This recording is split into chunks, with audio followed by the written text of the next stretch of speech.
We will discuss in this module the classification of fatty acids. पहले हमने lipids की classification define की कि lipids क्या हैं. Lipids are the esters of fatty acids with alcohol. फिर हमने अल्कोहल को थोड़ा सा डिफाइन किया.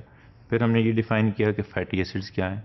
अब हम फैटी एसिड्स की इट सेल्फ क्लासिफिकेशन करेंगे. फैटी एसिड्स कैसे क्लासीफाई हो सकते हैं. फैटी एसिड्स को हम ऑलरेडी डिफाइन कर चुके हैं कि उसके ऊपर एक कार्बोक्सिल ग्रुप लगा होता है और एक लॉन्ग चेन फ्रॉम 4 to 36 जो है ना हाइड्रोकार्बन चेन लगी होती है. Classification of fatty acids. Fatty acids are classified on the basis of hydrocarbon chain length.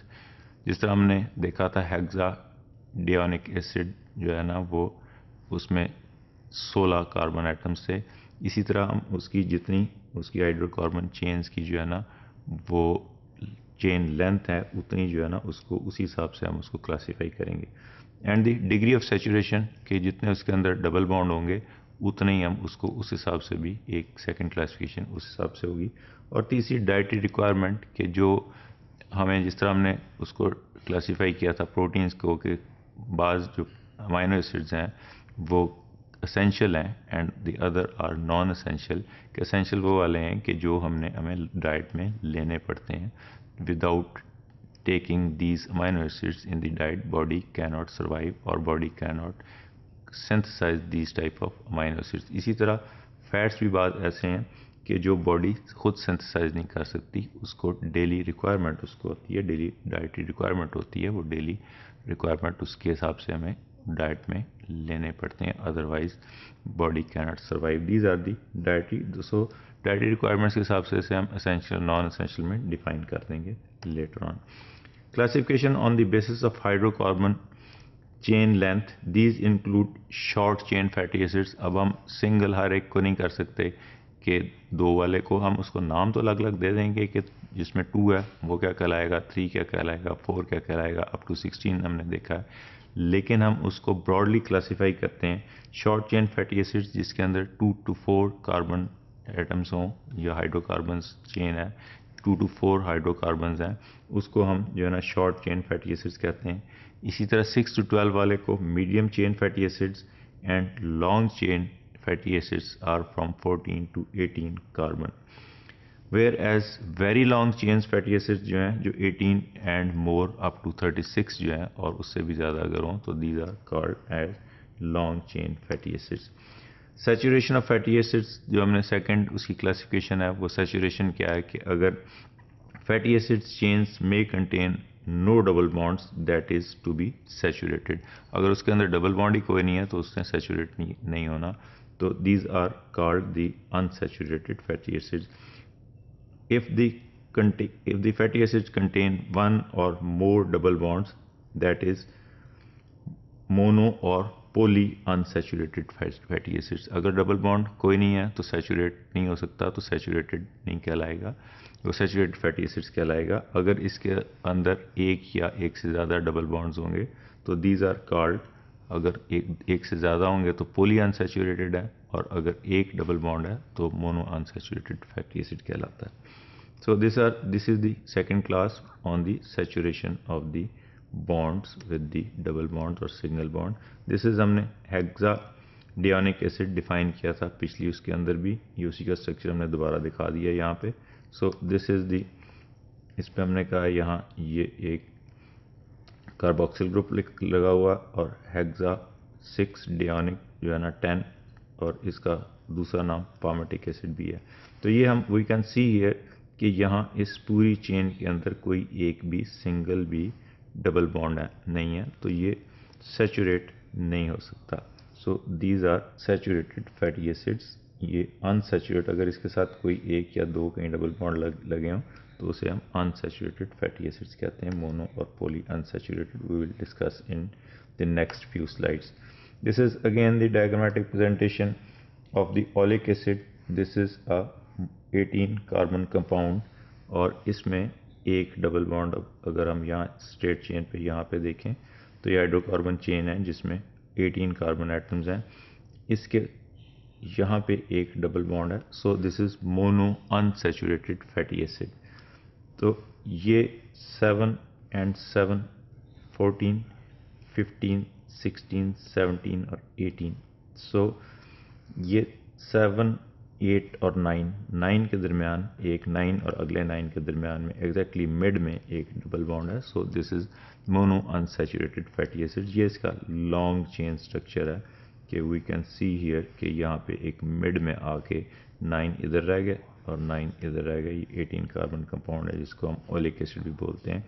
तो ये दरमियान में एक 9 के दरमियान एक जो है वो डबल बॉन्ड लगा हुआ है. So it is a mono unsaturated fatty acid.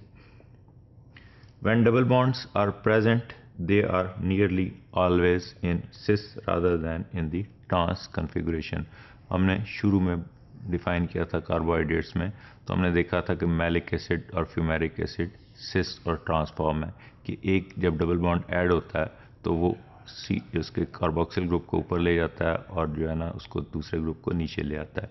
लेकिन जिस तरह फ्यूमेरिक एसिड और मैलिक एसिड सिस और ट्रांस फॉर्म है, लेकिन इन केस ऑफ लिपिड्स और in case of hydrocarbon double bonds add होगा, उसकी वजह से ट्रांस कन्फिग्रेशन नहीं होगी. ये ऑलमोस्ट ऑलवेज ऑलमोस्ट जो है ना सारी की सारी सिस कन्फिग्रेशन में होगी. ये ऊपर नीचे इसकी क्योंकि एक ही हाइड्रोक्सिल ग्रुप लगा हुआ है तो वहाँ से किंक आ जाएगा थोड़ा सा, लेकिन उसको कहीं भी जो है ना वो उस कार्बोक्सिल ग्रुप की सिंगल होने की वजह से ये किंक आ सकती है, लेकिन उसकी ट्रांस कन्फिग्रेशन नहीं होती. This is the again the diagrammatic presentation कि हम देखेंगे कि ये स्ट्रेट चेन अगर कार्बोक्सिल ग्रुप यहाँ पे लगा हुआ है और ये स्ट्रेट चेन हाइड्रोकार्बन है, तो यहाँ पे अगर हमने डबल बॉन्ड इंट्रोड्यूस कर दिया, ये मोनो अनसैचुरेटेड बन गया, तो यहाँ पे एक किंक आ गई छोटी सी, ये थोड़ा सा बेंड हो गया, लेकिन ये ट्रांसफॉर्म में नहीं आया, ये इस साइड पे नहीं चला गया, ऐसे नहीं हो गया. ये स्ट्रक्चर जो है ये इसी तरह ही रहा है. ये स्ट्रक्चर जो है ये अगर ये स्ट्रक्चर इस तरह चला जाता या एक स्ट्रक्चर यहाँ से और इसकी इस तरह हो जाता, तो this is the trans configuration, लेकिन यहाँ ट्रांस कन्फिग्रेशन नहीं हुई. So this is the mostly in the almost always in the cis configuration. If the fatty acids have 2 or more double bonds, they are always spaced at 3 carbon intervals. अगर दो या दो से ज़्यादा double bond add होते हैं किसी भी पोली अनसैचुरेटेड फैटी एसिड्स में, तो वो कभी भी साथ साथ जुड़े हुए दोनों के साथ नहीं होते, हमेशा उनके दरमियान 3 का गैप होता है. 3 कार्बन के बाद वी कैन सी हियर कि ये अगर 18 कार्बन ओलिक एसिड है तो हमने देखा था कि इसके 9 पे जाके एक डबल बॉन्ड ऐड हो गया. अगर हम इसमें 2 डबल बॉन्ड ऐड कर देते हैं, एक यहाँ और एक यहाँ, तो इन दोनों के दरमियान भी वी कैन सी के 1, 2 और 3 1, 2 और 3 कार्बन का डिफरेंस है. तो डबल बॉन्ड्स कभी भी साथ साथ 2 कार्बन एटम्स पे नहीं होते. जब भी डबल बॉन्ड ऐड होगा एक से ज़्यादा पोली अनसैचुरेटेड फैटी एसिड्स में, तो वो हमेशा जो है ना वो 3 छोड़ के डबल बॉन्ड ऐड होगा, 3 कार्बन के बाद डबल बॉन्ड ऐड होगा. Classification of fatty acids on dietary basis third class इसकी थी है. डाइटरी बेसिस एसेंशियल और non essential. Fatty acids that are required by the human body but cannot be synthesized in the body are therefore must be obtained from the food, and these are called the essential fatty acids. जिस तरह हमने essential amino acids define किए थे. In contrast to amino acids, there are only 2 essential fatty acids. amino acids जो हमने essential थे वो 9-10 थे, जबकि सिर्फ 2 ही essential fatty acids हैं. One is linoleic acid and the other is the linolenic acid. Human lacks ability to introduce double bonds in the fatty acids beyond carbon atom number 9 and 10. तो 9 और 10 के अंदर ह्यूमन बॉडी के अंदर कोई ऐसा enzyme available नहीं है, कोई ऐसा सिस्टम नहीं है कि वो इंट्रोड्यूस कर सके 9 और 10th पोजीशन के बाद जो है वो कोई डबल बॉन्ड ऐड कर सके. ये इसको हम जो इसकी 1, 2, 3 नंबरिंग करते हैं वो फ्रॉम द कार्बोक्सिलिक एंड करते हैं. इसी तरह linolenic acid has 2 double bonds eight position C9 and carbon 12. जो second is the alpha linolenic acid, उसके अंदर 3 डबल बॉन्ड्स हैं. First at the 9th position, second at the 12th position and third at the 15th position.